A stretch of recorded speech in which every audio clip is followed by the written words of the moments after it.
Hi friends, I am Dan Armin, host of I Want to Know, the show dedicated to our community and the people that make it as awesome as it is. And I am Dan Armin, the person that can't talk.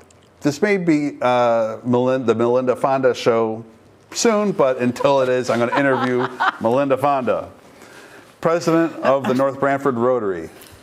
Hi, Melinda. Hi, Dan. Thank you for joining me. Glad to be here. Tell me about Melinda Fonda. How long have you been in town? So I moved to North Branford just about 20 years ago with my husband, Lou, and my two children, Samantha and Lewis, who are now all grown. And I love it here. It's a great community. And you have always been community oriented, right? You've been involved with town boards and commissions. Both you and Lou have been involved with boards and commissions. You were on Inland and Wetland for a while, correct? Correct. What does Inland and Wetland do? So it's the Inland Wetlands Conservation Commission reviews applications from property owners for making sure they're in compliance with setbacks, and sometimes they come and ask for a variance to build closer to a water source. And if we do allow something like that, we make sure that there are safeguards. So we want to protect the environment. Okay. That's what conservation does. We have our ordinances that decide that we have to follow. Well, decide how North Branford should be developed, what we want to preserve. Okay. And what other boards and commissions have you been involved with in the past? And then we'll get to the good stuff. So when I left the Inland Wetlands and I went to Zoning Board of Appeals. Okay, what do they do? That doesn't sound very fun. Well, I will say this last year, it's been different. We've only had 1 or 2 meetings. Due to COVID? 2020. No, I was due to our fantastic zoning enforcement officer. He actually encourages people to work within the confines of our local ordinances. And instead of, putting the house this way, he'll say, well, why don't you put it this way or that addition? So he's done a great job to keep things in compliance, because we don't always want to be making that exception. Sure. I mean, there are some things like, there's some houses that predate zoning that you may find on Route 17 where the front porch or even the house doesn't meet a setback. So if they need to replace the porch, they have to come and get a variance. Okay. But a lot of things have changed. The size of an in-law apartment, we used to get a lot of those. Sure, sure. But we've changed the ordinance to meet the needs of a bigger size for the community. This coming Monday, we'll be hearing an appeal for the story height of the high school. I see, right. So there are different types of ordinances, setbacks, side yards, and people have to show a hardship as to why they can't accommodate the existing ordinances. Yeah, why can't work within the confines of our local laws. Right, okay. So. And then you became involved with North Branford Rotary. How did you get interested in that? Well, I have this friend, Donna Christensen, who our daughters went to school together, and she would, every time there was a fundraiser or an event, she would always invite us, my family, my husband, myself, my daughter, we'd go to the events. And so I went to a meeting, and then I ended up volunteering at the Christmas tree lighting. And then I was in. How long ago was this? Well, I've been going to their events for a really long time. Yeah. I think this is my 3rd year in Rotary. Okay. Yeah, that was a quick jump to presidency. So, okay. So I still feel like I'm learning all the time. I don't know everything about Rotary. But Donna brought me in, and here I am, and I'm excited. There's always some little thing that we're doing in Rotary, and we're trying to be more visible in our community. Sure. More and more community activities, things you're sponsoring, things you're involved with. You're promoting people that volunteer in the community. That'll be a big part of our discussion today. Yeah. But the history of Rotary, briefly, is it's about 100 years old, correct? Yeah, it's about 110 years old. And basically Rotary was founded by a group of businessmen who wanted to do civic duty, and they really focused on eradicating polio. Which was the pandemic 100 years ago. Yes. So now we have eradicated polio. Right, right. So, and it's an amazing, great story, how we got there. There are Rotarians, across the globe who have helped give vaccines. I unfortunately did not get in Rotary early enough to be able to go on any of those trips. Now Sure. now we wouldn't be going anywhere Now anyway we're not with going COVID-19. anywhere, but we're focusing on the local community. Yes. Right, and addressing Yes. its needs. But generally speaking, the Rotary focuses on, you're right, vaccinations for people around the globe. Focusing on clean water, which is creates a lot of disease when it's not clean. Actually, our organization, I believe there's a link on the North Branford Rotary Facebook page that will bring you to an initiative we did in Kenya in partnership with Kenyan Healthcare Initiatives. One of our members is also a member of that organization. And you would be surprised, the water. And so we actually, in one of our efforts, help supply water filters there. We're doing that. We actually just finished up a grant. They're like solar-powered water filters or something like that you guys are working on. Yeah. But I don't know if But when you see the water go in to these filters, so this is what they have available to them.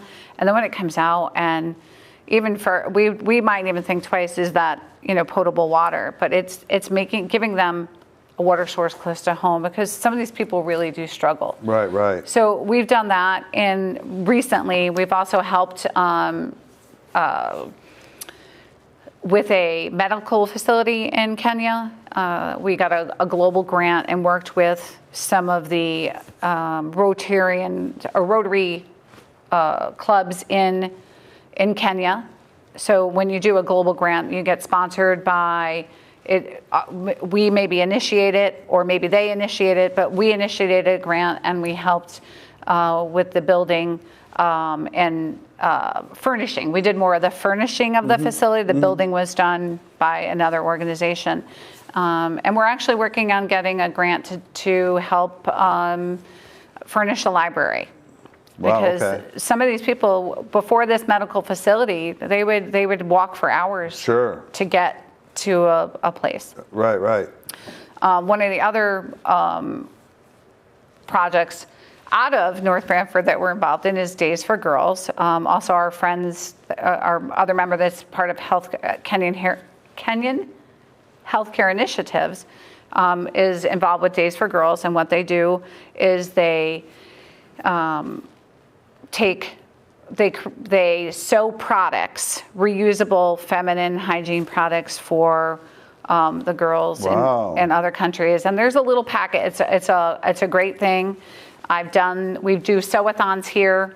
We didn't do a sew-a-thon this year because of COVID, but we've done some, and it's a really great feeling when you leave there and you see what you have done and accomplished, and how many young ladies who are now not outcasted now can attend school. Right, right. So it's a wonderful, wonderful thing. And one project I know Rotary worked on a little bit ago was mosquito nets, which really, mosquito bites create a lot of disease and flies. So I know they worked on that when Mokun Nori was involved. Yeah, no, he's still part of our organization. Oh, good. That was before my time. So I was trying to get a list of the activities, and being, so I'm going to say young in Rotary, because there's always more to learn. Sure. I can say locally, we've been, if you go to either one of the pavilions in the Northford Park or the North Branford Park, those pavilions we helped get built. Wow, excellent. The concession stand at the high school, we were part of getting that Are your built. volunteers also manning that? Is that you guys? No, I think that's probably like the one of the clubs Somebody for the else. school, the PTA, or like the I see, PTO or whatever. parent club, or one of those. But you guys built that? You guys built the facility? Yeah, again, I've only been in, that's been around. Okay. So yes, and it was very active. Not you, but your members. Yes, our members, some of those same members that we still have. We have about 23, 25 members. Some have been around a year, brand new. Some have been around 20 years. Okay. Okay. So we have an eclectic group, and we're always growing. We're always and a diverse, experience. People with diverse histories in the Rotary. Yes. 25 years, they've done a lot. Yeah. Have a lot of your members traveled overseas with Rotary to do these projects? Is that a part of it? Usually, like not during COVID, obviously, but typically. Do you have opportunities to do that? There are, like last year, there was supposed to be one where you could have gone on one of the programs, but it got shut down due to COVID. It is my goal, actually, to take part in one of those programs. Having been to South Africa myself on a vacation and seeing how folks live there, and it would be great to go and help give somebody the better quality of life we have. Sure. We don't realize how blessed we are here in the United States for what we have. Just the little things like water, right. Having clean water to drink and readily available to us. Right. But focusing more on the North Brantford community, we're out there. We're doing some little things. We are looking for a project in town. We're waiting to hear back from Parks and Rec. We know that there was a list of things that on their wish list that they would like to do, and our goal is to help them achieve whatever it is they want, and if it'll make North Brantford a better place to be, right? A higher quality of life. Or make it a point to go, if it's something at the Poco Fest or whatever, we're glad to jump in and help. Do you guys ever work with like Land Trust or other organizations in town to accomplish these goals? Not that was not a gotcha question. I'm sure, but I would love, one of my goals, so I had some goals when I started as president. One was to make us more visible in the community, and we've worked on our social media, and we've made a great partnership with the food pantry and with Parks and Rec. They help us, we help them. It's a fantastic relationship. I love working with those folks.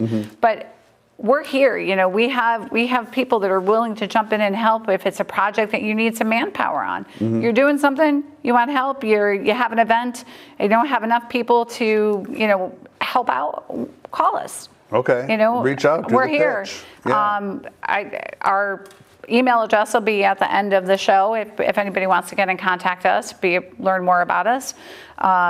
We're not an exclusive membership. We're an inclusive, so we want to have everyone from all areas. It doesn't matter what you do for a living. Different skill sets, different perspectives. Yep. It all makes it a much more diverse, healthy group. Yep. And everyone, one of the things when I first got into Rotary was like, oh, how are we ever going to pull this off?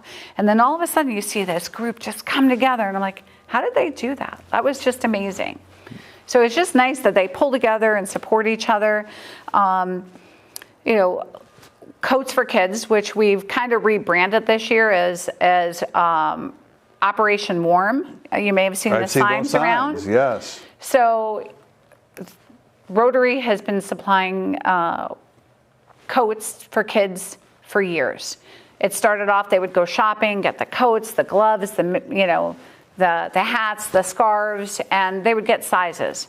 As time went on, it was kind of like, well, the kids really need more than just coats, because, maybe if they don't have a coat, then they don't have a lot of things. Yes. Right. So, but you might have your sibling's coat that they grew out of, but now you don't have warm shoes because they wore out, or you don't have, warm pants or long sleeve shirts.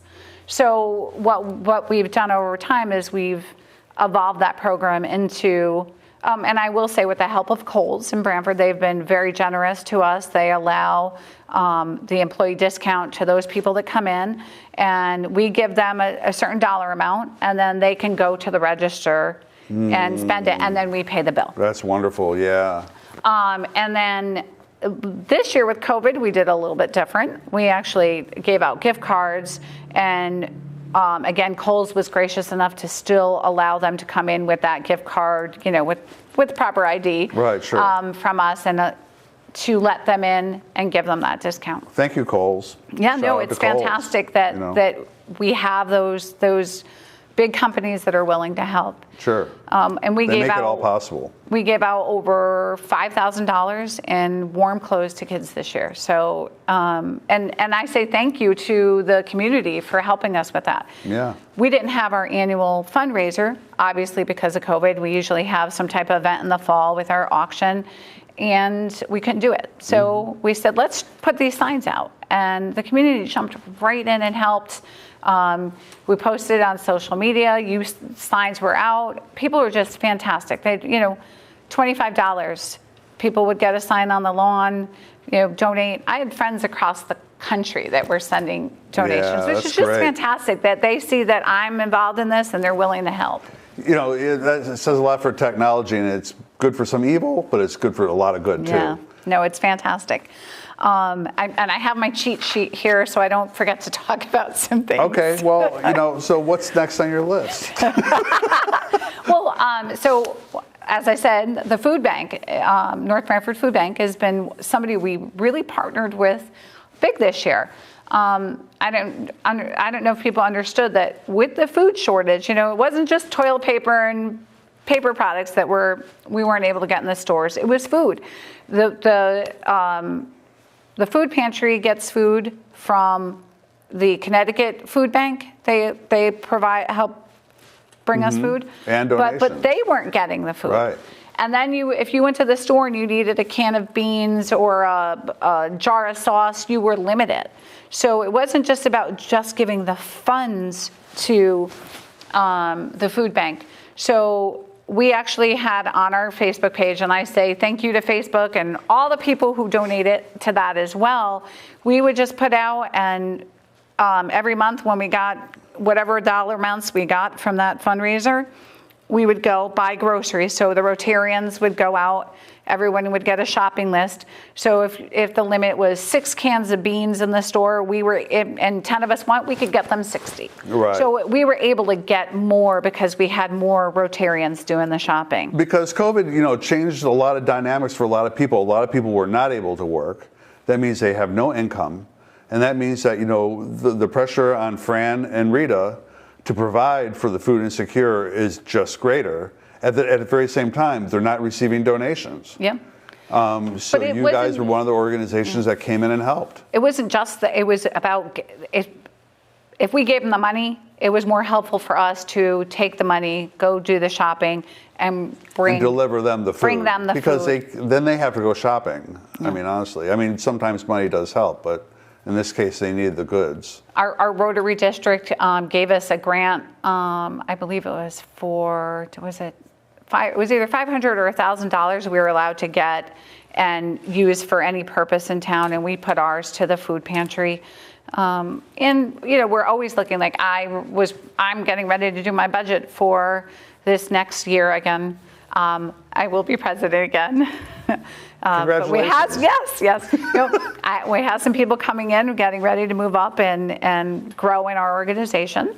We're getting ready to do our budget. So I reached out to Fran, and I don't know if everyone knows that the food bank, you have to go downstairs. It's not handicap accessible. When they bring in groceries, it's you have to go downstairs, steep stairs. Steep stairs. Yeah. And even for the workers, it's difficult. So I know that they are where they are for now, but they are looking to get one level. Home. So if anybody out there knows someone that has a facility that would be on willing one floor. ground level, that'll the food pantry can you'd be willing to allow the food pantry to use, or maybe even them build their own facility.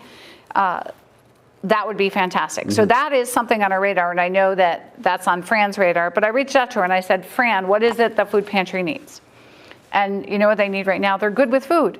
They need PPE equipment. Mm-hmm. So now that's on my radar, saying, okay, how can I masks, get sanitizer? Masks, gloves, hand sanitizer, bags. You know, you used to think about it like grocery store bags. People probably would leave stuff in grocery store bags so they can reuse. But now with COVID, I leave mine in my car all the time. yeah, but the plastic ones. Oh, the plastic. And then they need like the gallon size bags. I don't remember the whole list off the top of my head, but they have a list of things that they need that are part of their operations to help them get the food to the people. Right. To help them, give, if you're coming in and they're preparing your groceries for the week, they can carry it out. Up those steep stairs. Right. So it would be great. We also work, we've been doing it for like 3 or 4 years, maybe a little longer. So in each fall with Liberty Bank, we do a fundraiser, and the food pantry, so we partner together, and they do their drive, and whatever monies they raise during the time period, I'm not sure when it starts, it's like maybe beginning of October, mid-October to a couple days before Thanksgiving, and all the money raised during that time, Liberty Bank matches, and I believe it was 25% this year that they will give. Thank you, Liberty Bank. It's free money. Another shout out. When you're giving your donation, and you're going to give it, if you're going to give it on September 30th, maybe look and see when the drive is going on, and give it then, because that, you give $100, it could be $125 because they're going to get that money. It makes a huge difference in the aggregate, right? So we're going to hope that Liberty Bank is still going to do that again this year. It's a great program, and we thank them for that. Let's see. Did I forget anything on that? But you might see us around town. Recently, we did our annual Easter egg hunt. This year, we reached out and we said, let's ask Parks and Rec. And by the way, our Parks and Rec is fantastic. Yes, they are. A great group of folks there that are always willing to help. But we reached out to them and said, hey. Another great border commission in town. Yes.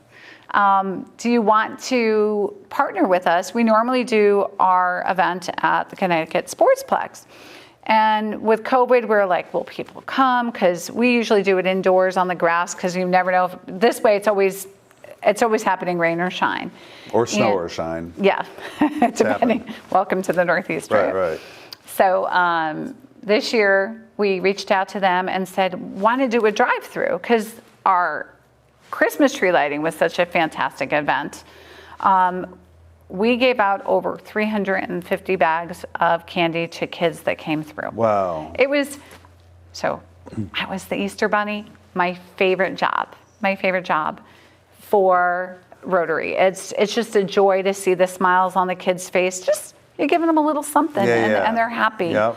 But it was fantastic, and it was a year when we didn't have much of that. Yeah, and so it really made it even more special. The Poco Fest participated, and the police department had the police dog out, and the ladies from the PTO at the different schools were involved, and the food pantry came, because normally when we do our Easter egg hunt, we say, bring a can of food. Right, bring goods. And I believe that there was about 500 pounds of food that were donated. I believe that was the number that Fran had told me. Wow. So we do the Easter egg hunt, and we do the Christmas tree lighting. And did you happen to do the drive-through this year? I didn't. It was cold for us volunteers outside, and rainy, but it was, again, the kids, the smiles. I heard it was great. My daughter helped park people, or helped with it, and she came home with a smile on her face. Help get them off the road. Yeah. Our line was backed up. We didn't think it was going to end. We actually ran out of cookies and hot cocoa, but it was another fantastic event, and all because of the success. It was successful because of our partnership with Parks and Rec. Right. They are fantastic. I actually look forward to our Christmas tree lighting every year, because it's just, when it's at the Poco grounds, we've got the fire going, we have the entertainment, animals, we have the fire, the kids from the band playing, right. And it's just, it's straight out of a Hallmark movie. Right. We're giving out hot cocoa, and it's a great opportunity to see people you never see. Yes. And you know, that's why our community events are what they're great, because you get to see people you normally don't see. Yeah, it was fantastic. But we do some stuff with the seniors. We've done a senior picnic. Last year we sponsored a Thanksgiving dinner for them. We're always looking for something. We were going to work with the Zion Church to do a community dinner, but COVID kind of has shut all these things down. COVID put the kibosh on a lot of stuff. But I think we still had a good year. Considering you adapted. I'm going to say that the public support for the things that we needed to do to help in the community has just been fantastic. Yeah. North Brantford is a fantastic place. Some other things that we're going to be working on. Right? Well, wait, hold on. I got two more. Oh. We do some scholarships for the kids at the high school through the scholarship committee that's annually done, but we also do Student of the Month. So if you haven't looked, go check our Facebook page. We have 3 out of the 5 students sent in a video for us, and we will have 5 more students coming up, hopefully May, where we will put their videos out there. Okay. So check out our Facebook page and watch the amazing students of North Brantford. We started it last year because we're like, normally we bring these kids and their family in for a dinner, and we give them our certificate and they tell us a little bit about themselves, and we learn about how amazing they are, the talents they have. The teachers come and talk, and it's fantastic. And then, so we have 3 minutes to go. So, and we were worried about filling time. And I was worried about filling time, but you're so easy to talk to. So I'm going to talk. Let's go for the kicker. We're going to go for this. So 2 things coming up. The most important is we wanted to do something to get over 2020 being so tough. And we decided to do a Service Above Self Award in the community. And how many applicants, how many people submitted applications? Well, we were a little worried we weren't going to get any, because we reached out to the community. We want to hear from the community. Who did you want to, or feel is deserving of this award? Who are the people behind the scenes, the volunteers behind the scenes that don't want the limelight, but deserve some limelight because of all the hard work they're doing? Correct. So getting stuff done here. We got 18 nominees, so obviously it was really hard to get that down to 3. Okay. But there were 3 people that really just checked all the boxes that were amazing. And can I tell everybody who they are? You can. So our 2021 first annual recipients of the Service Above Self Award are Judy Bannon, Laura Burek, and Victoria Lanza, and we are super excited. We are going to have a dinner to recognize them on Thursday, June 10th from 6 to 10 at Woodwinds in Brantford. Tickets are $50 a person. We will get a link up on this page so that you can click it and come and help us celebrate them. Okay. We got a wrap. So we saved it for the last minute, but congratulations to everybody that got nominated. I look forward to the awards ceremony, correct? Yeah. What we're going to do. And look on the Facebook link. And thank you for joining us, everybody. And thank you, Melinda Fonda, for joining us. And congratulations on doing all you're doing. Thank you. Be safe, everybody.